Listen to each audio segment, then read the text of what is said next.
ॐ अज्ञानतिमिरान्धस्य ज्ञानञ्जनशलाकया चक्षुरुन्मिलितं येन तस्मै श्रीगुरुवे नमः। हरे कृष्ण। भगवद गीता अध्याय 8 और श्लोक संख्या 11। यदक्षरं वेदविदो वदन्ति विशन्ति यद्तयो वीतरागा यदच्छिन्तो ब्रह्मचर्यं चरन्ति तत्ते पदं संग्रहेण प्रवक्षे। जो वेदों के ज्ञाता हैं वो ओंकार का उच्चारण करते हैं, और जो संन्यास आश्रम के बड़े बड़े मुनि हैं वे ब्रह्म में प्रवेश करते हैं। ऐसी सिद्धि की इच्छा करने वाले ब्रह्मचर्य व्रत का अभ्यास करते हैं। अतः मैं तुम्हें वह विधि बताऊंगा जिससे कोई भी व्यक्ति मुक्ति लाभ कर सकता है। तो इससे पिछले श्लोक में हमने सुना था कि भगवान ने षट चक्र योग की विधि का अनुमोदन अर्जुन को किया था और बोला था कि इस प्रकार से अपने प्राणों को आप अपने आँखों के बीच में लेके आइए और वहाँ से फिर प्राणों को ऊपर लेके जाइए। तो ये षट चक्र, एक एक चक्र से किस प्रकार से प्राण को लेके जाया जाए और ऊपर तक लेके आया जाए, ये विधि भगवान ने बताई थी। और उसके बारे में थोड़ा आज और खुलासा कर रहे हैं। और साथ साथ हमें ये भी पता चल रहा है कि अलग अलग से प्रकार से हम जो ये योग करते हैं, सिद्धियाँ पाते हैं, उसका क्या क्या परिणाम होता है, अंतिम लक्ष्य क्या होता है। ये श्रील प्रभुपाद ने हमें कभी भी, मुझे नहीं लगता हमें से किसी को भी इस बात का खुलासा था कि भगवान की रियलाइजेशन के 3 लेवल हो सकते हैं। ये बहुत ही कंफ्यूजिंग सब्जेक्ट्स हुआ करता था सभी के लिए, क्योंकि कहीं पर बोला जाता है कि भगवान निर्विशेष हैं, कहीं पर बोला जाता है भगवान विशेष हैं, निराकार हैं या आकार हैं। ये बहुत ही कंफ्यूजिंग सब्जेक्ट है अपने आप में। लेकिन श्रील प्रभुपाद ने बताया कैसे भगवान निराकार भी हैं और साकार भी हैं। कैसे, जैसे कि उन्होंने एग्जाम्पल दिया, जैसे कि सूर्य की किरणें निराकार हैं, धूप चारों तरफ फैली हुई है, लेकिन सूर्य मंडल अपने आप में एक साकार ग्रह लोक है।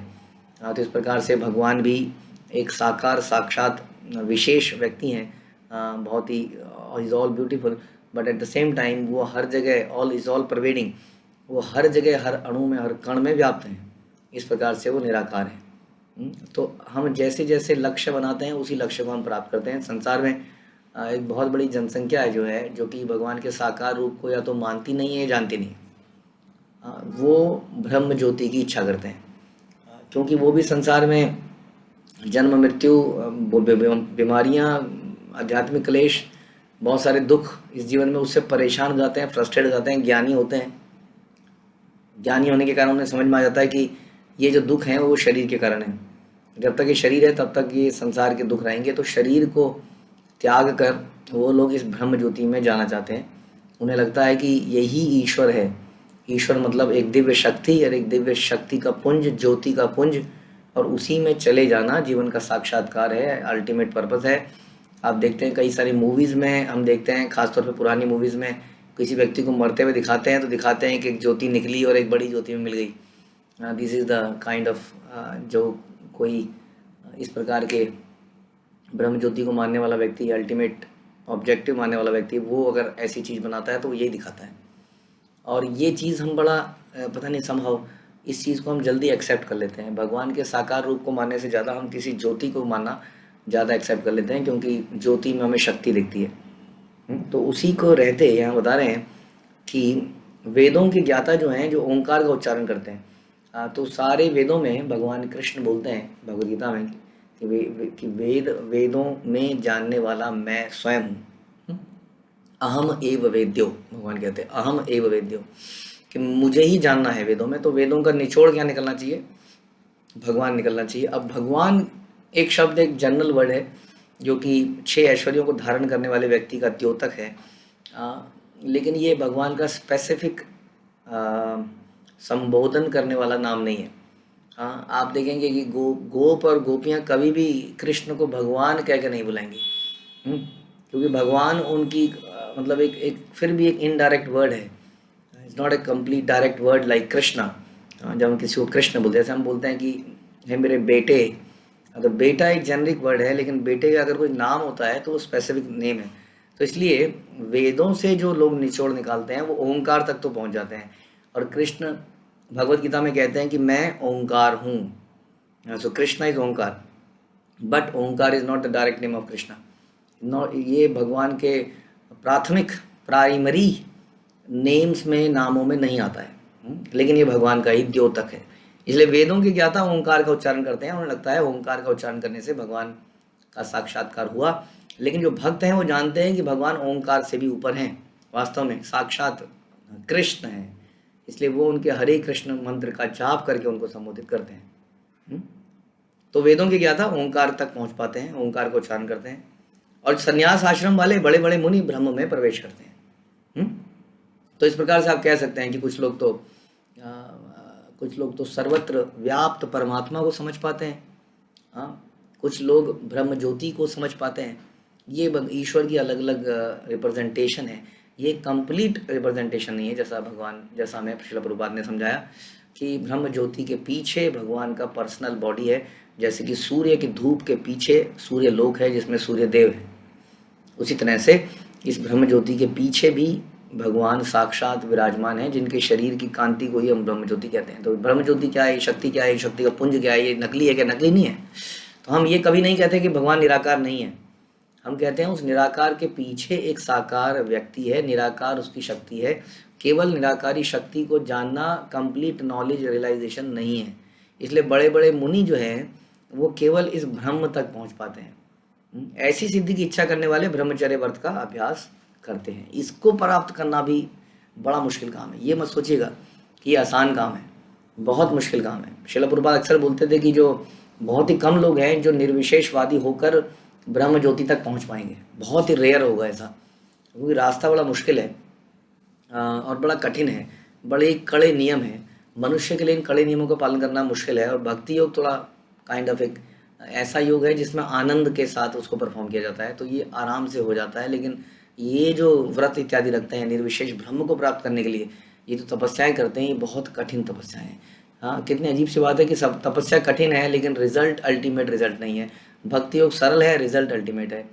क्योंकि भगवान तपस्या से नहीं, हमारे हृदय की सरलता से, निम्नता से अधिक आकृष्ट होते हैं। इसलिए तपस्या करने वाला, आपके घर में भी कोई बेटा ऐसा है जो बहुत पढ़ लिख के अव्वल बहुत बन जाता है, बहुत बड़ा बन जाता है, और एक बहुत साधारण है लेकिन आपकी रिस्पेक्ट करता है, तो नेचुरली जो साधारण है आपकी रिस्पेक्ट करता है वो आपको ज़्यादा अच्छा लगेगा। लेकिन बशर्ते कि एक व्यक्ति जो संसार को जीत लिया है, इतना बड़ा आदमी बन गया है, लेकिन आपको नहीं पूछता है, जाहिर सी बात है। उसी तरह से कृष्ण को हम कैसे तपस्या से या अपनी इंटेलेक्चुअल अपने ज्ञान से कैसे अट्रैक्ट कर सकते हैं, क्योंकि वो सबसे अधिक ज्ञानवान है, वही ज्ञान के सोर्स हैं। सारी तपस्या भी उन्हीं से आती है। तो कैसे हम भगवान को अट्रैक्ट कर सकते हैं अपनी तपस्याओं से? हाँ, लेकिन अपनी सरलता से उन्हें जरूर करा जा सकता है। बाकी तपो बल, भगवान को अभी हमने सुना था कि योगेश्वर कहा गया, वो वैसे ही योगेश्वर है, योगियों के ईश्वर हैं। तो उनको हम कैसे उनको प्राप्त करके सारे योग बल अपने आप आ जाते हैं। अब ऐसे प्रभुपाद के पास कौन सा योग बल होगा जो कि एक आदमी पूरे संसार का नक्शा ही बदल दे। हाँ, एक संसार में इतना बड़ा तहलका मचा दे। इतिहास में आई एम सरप्राइज कि अभी तक इतिहास के पन्नों में शिला प्रभुपाद का नाम नहीं डाला जा रहा है। हम सुनते हैं कौन सी हरित क्रांति, ग्रीन रिवॉल्यूशन, वाइट रिवॉल्यूशन, अब हरे कृष्णा रिवॉल्यूशन, उसमें नाम जाना ही चाहिए। तो ये किसी यौगिक पावर के बिना पॉसिबल है? This is not possible. तो यानी कि बिना यौगिक पावर को प्राप्त किए शिला प्रभुपाद ने वो सारी यौगिक पावर्स को प्राप्त कर लिया, क्योंकि उन्होंने कृष्ण को प्राप्त किया।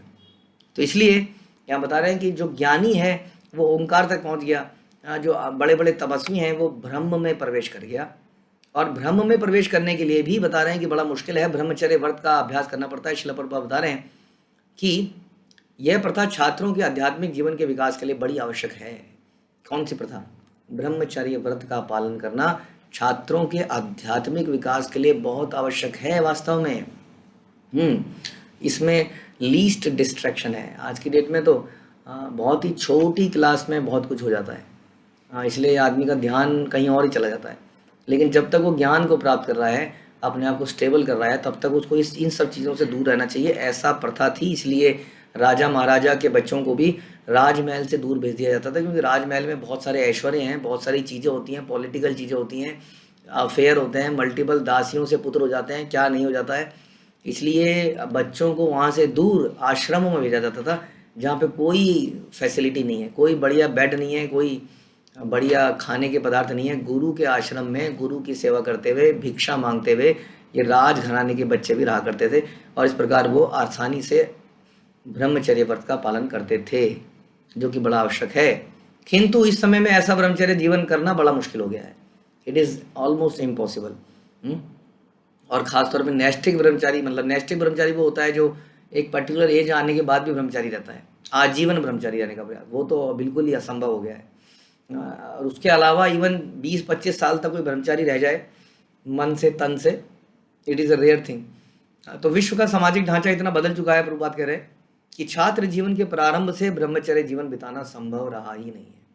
यद्यपि विश्व में विज्ञान की विभिन्न शाखाएं हैं और बहुत सारी संस्थाएं खोल दी गई हैं, किंतु ऐसी कोई भी एक भी संस्था मान्यता प्राप्त नहीं है जो ब्रह्मचर्य के सिद्धांतों में शिक्षा प्रदान करे, या कृष्ण भावनामृत के सिद्धांतों में शिक्षा प्रदान करे। ऐसी संस्थाएं नहीं खुल रही हैं। ब्रह्मचर्य के बिना आध्यात्मिक जीवन में उन्नति कर पाना अत्यंत कठिन है। प्रभुपाद बता रहे हैं कि चाहे आप यौगिक पावर को हासिल कीजिए, योगी बनिए, या आप भक्त बनिए, दोनों में ही ब्रह्मचर्य व्रत का पालन करना बड़ा इम्पोर्टेंट है, ऐसा प्रभुपाद बता रहे हैं।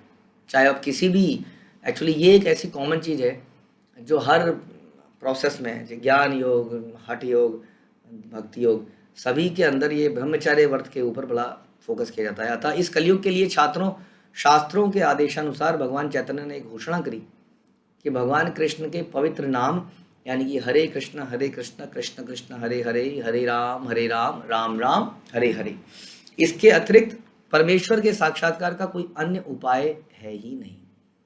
कंसिडरिंग की जो सिचुएशन है बहुत डिग्रेडेड हो गई है, लोग बहुत डिग्रेड हो गए हैं, उनको कोई व्रत, कोई तपस्या इत्यादि नहीं कर सकते हैं।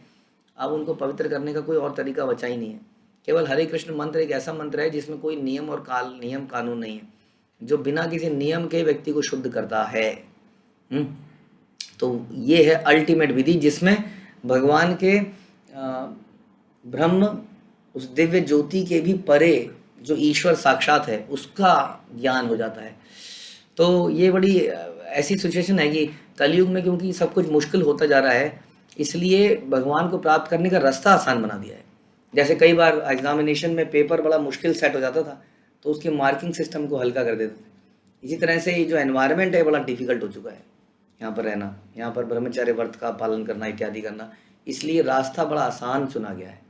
और ये रास्ता ऐसा है कि कोई भी इसको कर सकता है। इसको स्मरण करने का कोई नियम नहीं है, कोई काल नहीं है, कोई ब्राह्मण नहीं है कि ब्राह्मण ही जपेंगे, शूद्र भी इसको जप सकते हैं। पवित्र अवस्था में जपा जा सकता है, अपवित्र अवस्था में भी इसको जपा जा सकता है।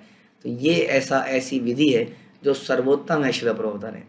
लेकिन भगवान यहाँ पर अभी अर्जुन को षट चक्र योग के बारे में और ज़्यादा डिटेल में बता रहे हैं, और हम ये पहले ही चर्चा कर चुके हैं कि ये विधि, हाँ, एक तो आपको चरम लक्ष्य पे नहीं लेके जाएगी, ब्रह्म ज्योति में भी लेके जाएगी अगर हम मेहनत करेंगे तो।